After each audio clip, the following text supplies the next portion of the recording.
So we're going to be looking at a forgotten key to engaging our pluralist society.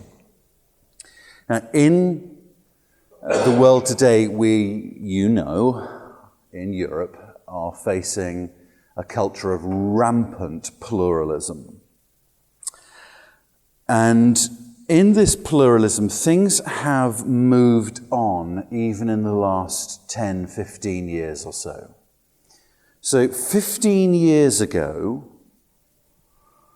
it was very common to hear people say that all religions are simply different paths to the top of the same mountain. Different religions are talking about one God and ultimately one salvation. They just dress it up in different cultural clothing. We've moved on from that because that situation was actually a very distinctly short-term post-Christian situation. To imagine that all different religions are speaking of a God and a form of salvation was a stunningly arrogant piece of cultural squashing, where all different religions were squashed to look like Christianity, as if all different religions believe in a God and believe that that God offers some form of salvation. When in reality, many of the world's religions do not believe in the existence of a God. Most do not believe that there is such a thing as salvation offered. And so things have moved on today from that post-Christian form of pluralism, squashing everything into a Christian mold. Things have moved on to a more vague form of pluralism in which any sort of spirituality is a good thing. It doesn't really matter quite what your spirituality is, but to have a spirituality is a good thing. And all spiritualities are the same sort of thing deep down under different cultural clothing. Now, that's where the culture has moved on, even within the last 10, 15 years or so. Evangelicals are not going to buy very easily the idea that all the different world religions are simply different forms of equally valid spirituality in different cultural clothing. It's so easy to see how markedly different the different world religions are. First of all, for instance, it's so easy to see Christianity and atheism are not basically two different culturally presented systems offering two paths to the top of the same mountain. It's very easy to see Christianity and atheism are not that. And equally, you look at, say, Confucianism, Hinduism, Buddhism, and you can see they're not offering different paths to the top of the same mountain. In Confucianism, there is no afterlife. In Buddhism, you're trying to avoid an afterlife. In Hinduism and Buddhism, there is no God, there is no salvation. And it's really being entirely blinkered to try to squash them into some pluralist package where they're about the same basic thing as Christianity. No, evangelicals can see quite clearly, even if the culture doesn't, that we're talking about really quite different religions. Well, we can be clear on it for now, at least. But there is a way in which there is a pluralism that sunk its teeth into evangelicalism and where we see a vagueness. And I want to suggest it all comes down to the failure to put God at the center of our gospel. And what I want to do now is take Islam as our test case to see the difference of Islam to Christianity. There should be a handout in the app if you want it. There's not an awful lot in there, but as always, there's a handout in the app if you want some of the details here. I want to take Islam as a test case for how who God is drives differences in the system in which you believe. Because the reason I want to take Islam is that Islam is the particular pressure point in the pluralist mentality at the moment, or the pluralist temptation in evangelicalism, that we need to be clear on, sharp on.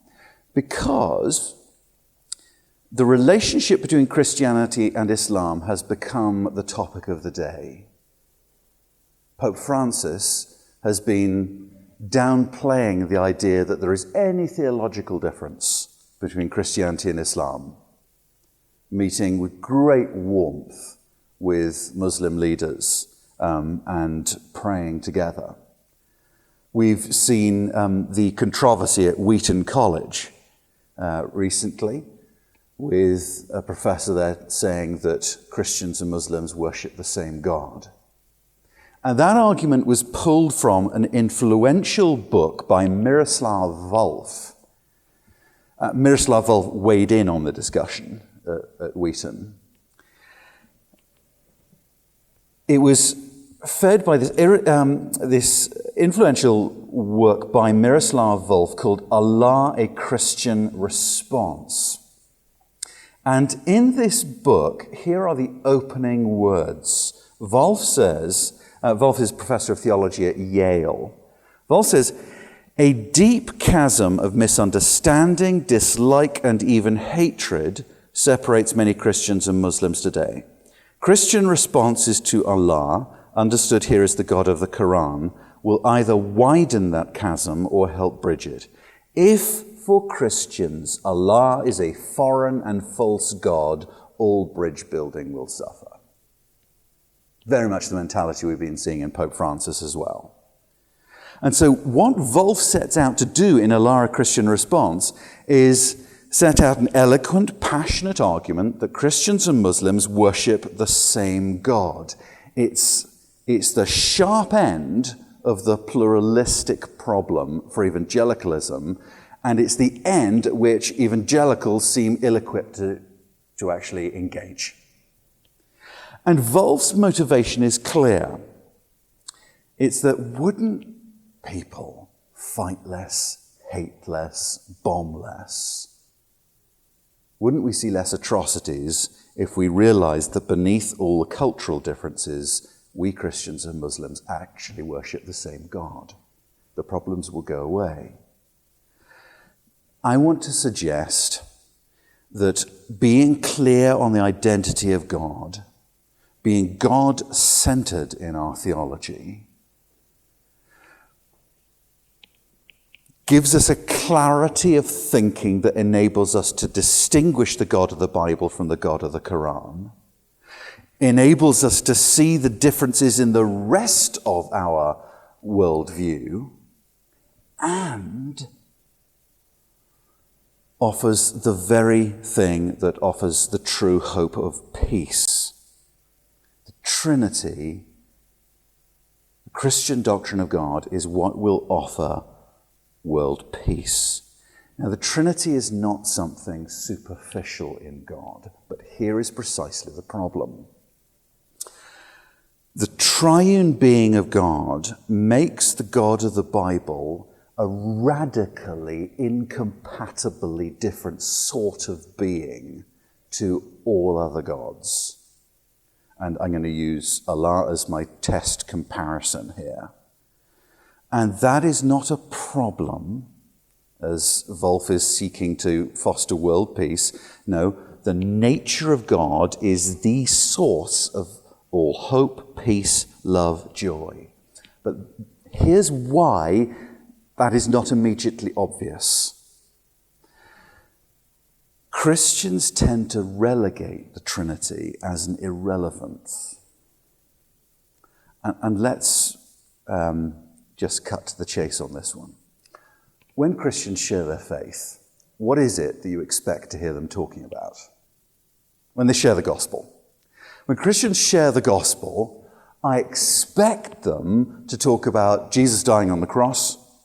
I expect to hear them talking about God's free grace, his free offer of salvation, and that's great that they do that. I really don't expect them to be clear on which God they're talking about. I expect Christians to talk about God and assume everyone knows what that word God consists of. And when Trinity is explained, so often it then comes across as bizarre. You know, we talk about the three-part leaves and eggs and streaky bacon, three-headed giants, all that kind of stuff. And in our culture today, with having relegated Trinity, then it increasingly makes sense for us to think that the different concepts of God in the different world religions that have a concept of God are really just different cultural presentations. Because we're used to the idea that different words, fromage, Cassius, ost, are different words for one thing, cheese. We're used to that, and so we assume Allah, Yahweh, Nisroch, Baal, Dagon are probably just different cultural words for the same subject. Now, while the pluralist might want to say God of the Bible, God of the Quran are the same, Allah is less keen on being blended. So let me read to you a couple of points from the Quran.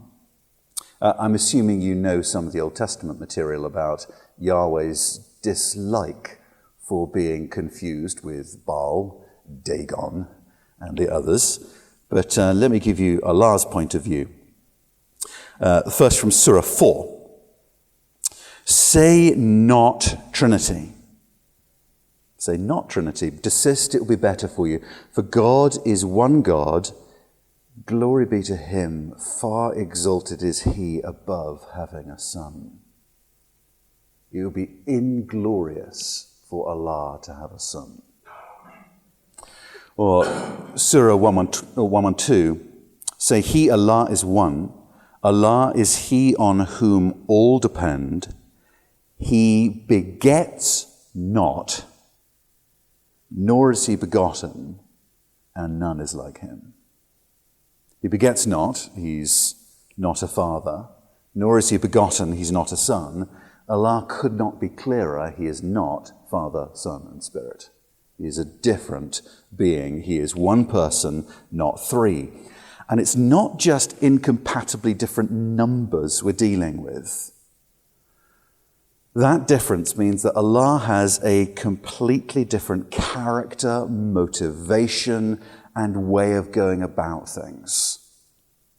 And it's worth seeing this, how who God is, his identity is going to shape how he acts. This is vital as you think through your Christianity as well. For, by the way, as we do this comparison, Allah is the sort of God you will default to if you are not explicitly and resolutely Trinitarian in your theology and in your evangelism. So let's just think about how Allah is different. Now, imagine Allah truly is God. Step into that world where Allah truly is God. What's he most essentially like? And a good way to think about this is to ask, what has Allah been doing for eternity before he created? What was he up to? What was he like before creation? And you could think, well, I have no idea what he was like before creation. How could I possibly know that? Well, actually, you do know one thing. Anyone know it? What do we know he was like before creation? The one thing you can be absolutely sure Allah was like in eternity before he created. Alone. Absolutely. He's not created, so he's absolutely alone. So it's possible he has this book beside him, this eternal word in heaven, but there's no one beside him. And so he's entirely solitary. And therefore, love for others is not his heartbeat. And there's actually a tension here within Islam. There are a number of tensions within Islam as the cleanness of the idea of simply having absolute oneness actually leads to internal inconsistencies, while it seems so clean and neat to start with. There are a number of ways in which Islam is crying out to be Trinitarian so as to be internally coherent. So here's the tension. Allah is said to have 99 names that describe who he is in and of himself in eternity. One of those names can be translated, Muslims in the West like to translate it as the loving. It's probably not the best translation, actually. Do you see the problem with that? That's supposed to be a description of how he is in and of himself in eternity, the loving. But how could he be the loving? Or even, particularly, the good, the outgoing, the generous in eternity, when he is absolutely by himself? And there are a couple of different answers you can give there. You can say, possibly he's eternally loving towards his Quran. He eternally loves his Quran. But it's a book, not a person. It's more like a hobby than a relationship. It's not a relationship he has with the Quran. Or the other option is that he's eternally looking forward to his creation and eternally loves his creation in prospect. But the problem with that is that if that's the case, he needs his creation to be who he is. And one of the central tenets of Islam is Allah depends on nothing. To be absolutely consistent, we have to say, no, Allah is eternally supreme, but not eternally loving. And the implications for the character of Allah are concerning, to put it mildly. So Allah is said to be, since he's not eternally loving, is said to be the source of evil just as much and in just the same way as he is the source of all good. So while he has these names like the compassionate, the merciful, he's also called the destroyer, the harmer, the best of deceivers. So in some 20 passages in the Quran, he's said to deceive men, perverting their will, most classically deceiving the followers of Christ into believing that Christ died and rose again by substituting a lookalike on the cross. Allah's deception.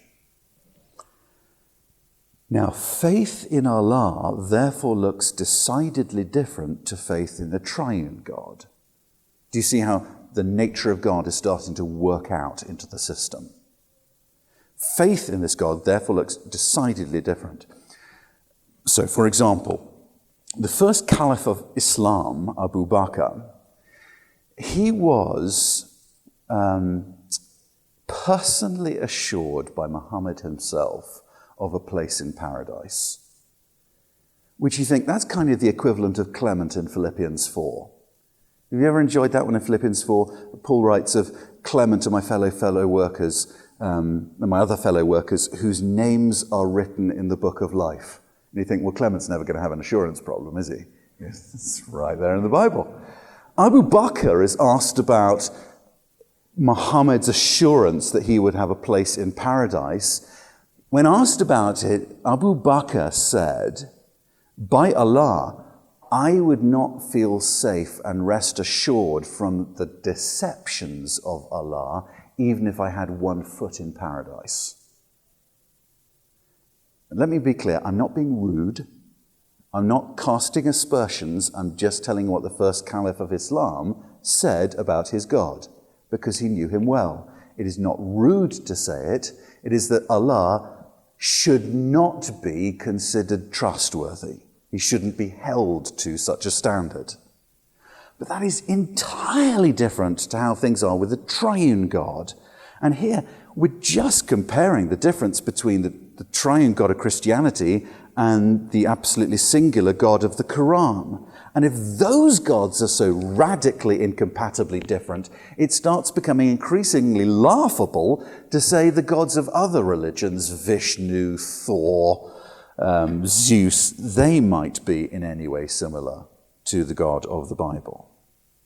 In the Triune God, we have a God who is not essentially lonely, a God who is not essentially loveless. What's this God doing for eternity before he creates? This is one of those old theological chestnuts. I don't know if you've heard the pompous theologian's answer to this. What was God doing before he created the world? He was inventing hell for those cheeky enough to ask such questions. But it's actually quite easy to answer the question, what was God doing before he created the world? Loving John 17:24. Father, you loved me before the creation of the world. That's what this God is like. With the Triune God, we see a Father who's eternally loving his Son before the foundation of the world, pouring out his Spirit on him, meaning this God has an entirely different nature and character.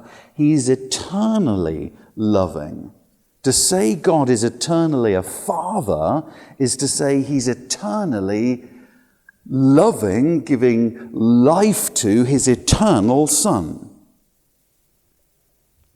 So many theologians have liked to speak of the Father as an eternal fountain, or like the sun eternally shining out, ever shining out light. That's his identity, is to shine out. So likewise, a fountain, its identity is to pour out water. The Father's very being is to give out life and love. That's who he is. But you cannot say that of a single person God. Only with the Triune God can you say God is love. So this God has an entirely different and unique motivation, love, characterized by, motivated by love. The contrast to the single person God in Allah couldn't really be starker. The single person God must always be motivated by self-gratification, usually by need, a desire to get, a desire to receive a satisfaction somehow, not eternally full and overflowing, but lacking and wanting to take in. Now, in the Screwtape Letters, C.S. Lewis summarized this brilliantly. He talked about the difference between the devil, who's the definitive, needy, solitary God, and the living God of overflowing love. And Screwtape, I assume you've read the Screwtape Letters. You may not have done. If you haven't read the Screwtape Letters by C.S. Lewis, you should. If you really are not going to read it, listen to John Cleese reading it out for you. And these are the letters from a senior demon, Screwtape, to his nephew. And here's one. Screwtape, the senior demon, writes, "One must face the fact that all God's talk about his love for men, his service being perfect freedom, is not, as we demons would gladly believe, mere propaganda. It is an appalling truth. God really does want to fill the universe with a lot of loathsome little replicas of himself, creatures whose life on its miniature scale will be qualitatively like his own, not because he's absorbed them, but because their wills freely conform to his. We demons want cattle who can finally become food. He wants servants who can finally become sons. We want to suck in. He wants to give out. We are empty and would be filled. He is full and flows over." See the difference? A full God flowing over, not needing, but ever giving, and a weak God ever taking. More like a black hole. And that's why the glory of the Triune God in the Bible is associated with light shining out. Arise, shine, your light has come, and the glory of the Lord has shone upon you, or risen upon you. That night outside Bethlehem, the shepherds saw the glory of the Lord shone around them. In the new city, New Jerusalem, they have no need for the light of lamp or sun or moon, for the glory of God gives it light. The glory of God is like radiant, outshining light, for that's what this God is like. Now, Allah's glory would not be about self-giving. Allah's glory would therefore never be found in the way of the cross. And yet, the cross is just where the Son, who is the glory of the Father, undergoes the hour of his glorification. Two entirely different beings of God, two entirely different understandings of what his glory might be. And that then rolls out into two entirely different systems of thinking. In Islam, because of the nature of God, that affects your understanding of creation, sin, salvation, eschatology. And let's cut to just a couple of those. In Islam, revealingly, there is no such word as salvation. Allah does not offer any salvation. The closest word you could really get to would be success. Allah demands success. In contrast, the Triune God, what sort of salvation does this God offer? Well, the Father sends his Son, unites us to him by his Spirit, so that we might be brought before the Father as the children of God. Now, this is absolutely critical to be able to spot, because if God were not a father, he couldn't give us the right to be his children. If God's an absolutely singular being, if God's never had fellowship with another, then he couldn't give us the right to have fellowship with him. He probably wouldn't even know what fellowship is. Only because God is a father, eternally loving his Son, can you say that the salvation he's going to offer is one of calling us to himself as children of God in the Son. If God was a single person, if God had no Son, salvation would look entirely different. You might allow us to live under his rule and protection, but it would be at an infinite distance. Possibly such a God might offer forgiveness. Allah seems to talk about mercy sometimes. But since he's not eternally loving, he doesn't offer that for free. And so, when you don't have a triune God, you never get to hear the Son's golden words in John 17:23, Father, you've loved them even as you loved me. In Islam it is, you are created to be slaves, and if you do well, you will be a good slave that's succeeded. That's entirely different to the gospel of this God who gives us intimacy, confidence before him. And so you begin to see, just in understanding of salvation, the doctrine of God has produced two different understandings of what each God will offer. And so the Trinity is the most awkward snag in the pluralists' fond idea that the gods of all human religions are basically the same. But in the Trinity, you find something better than you find in other religions. In the Trinity, you see something better than can be offered in pluralism. And this we need to be clear on.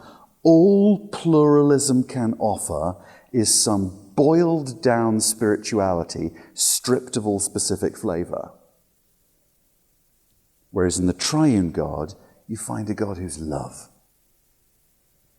A God who welcomes in failures, who freely shares with them all he has to offer. He offers his own eternal life, love, joy, comfort. Now, can I press this home a little bit? Because it's easy for us to talk about the pluralist out there, as if out there lies the problem. But in here, amongst evangelicals, there's no enemy within the walls, is there? Among evangelicals, there's not a problem because we're not overtly pluralistic.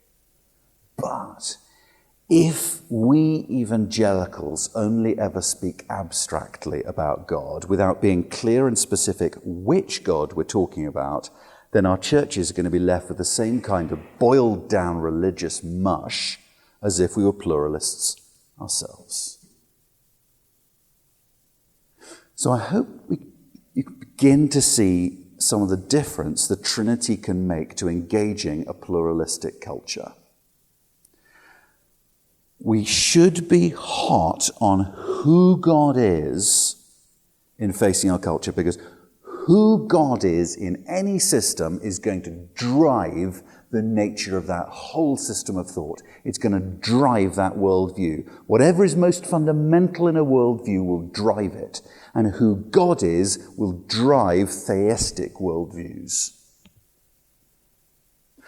And so the Trinity becomes very good for engaging pluralists in that we can show, look what a different sort of God we've got.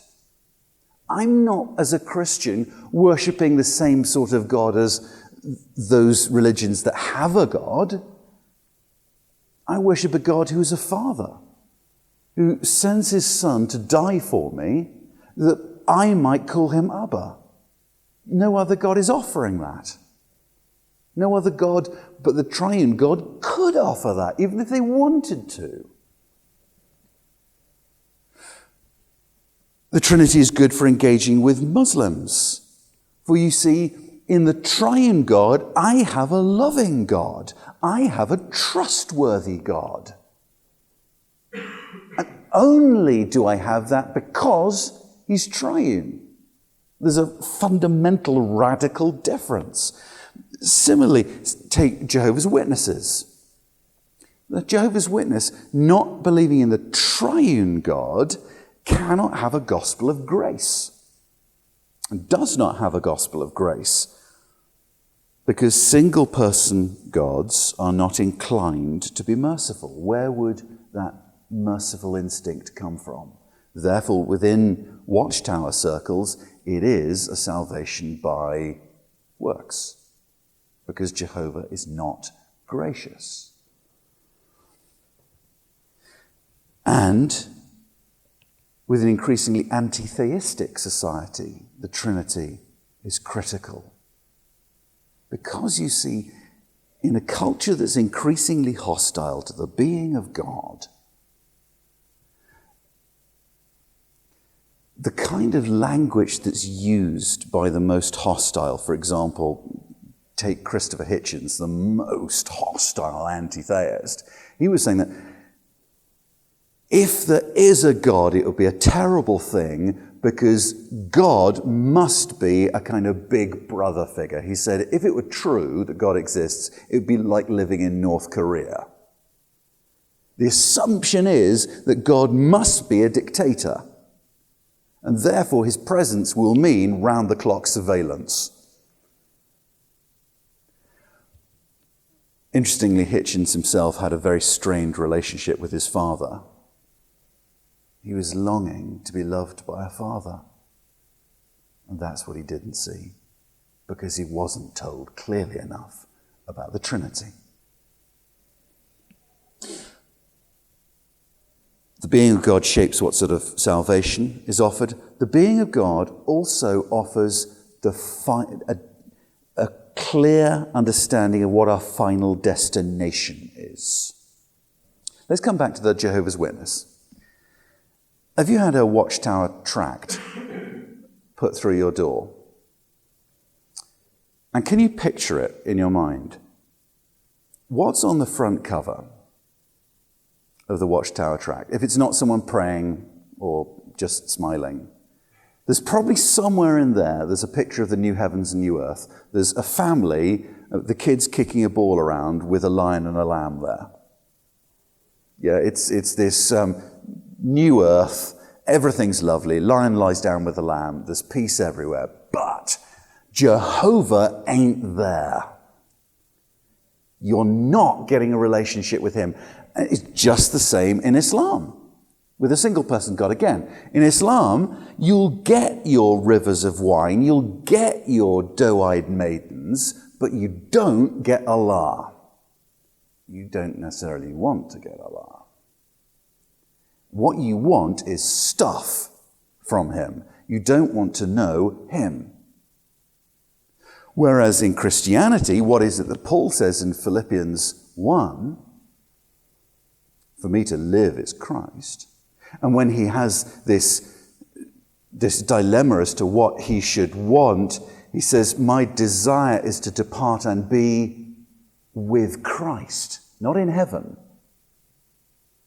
but with Christ, which is far better. Because for Paul, heaven would not be heaven without Christ. And so the nature of God, do you have a loving God, a relational God, who seeks to have a relationship with us, or do you have a single person God who would only give us stuff and never a relationship? The nature of God radically affects what's being offered. And so in our pluralistic culture, we need to be clear about Father, Son, and Spirit as a key for engaging it. As a key for setting our God apart as beautiful in his glory. John Calvin said, without thinking about Father, Son, and Spirit, only the bare and empty name of God flits about in our brains to the exclusion of the true God, and you could say to the exclusion of the true gospel. Our relegating of the Trinity has been catastrophic in engaging with our pluralist society. We need to be coming back to trumpeting who our God is in our engagement with our society to set the glory of the living God apart from the glory of all idols.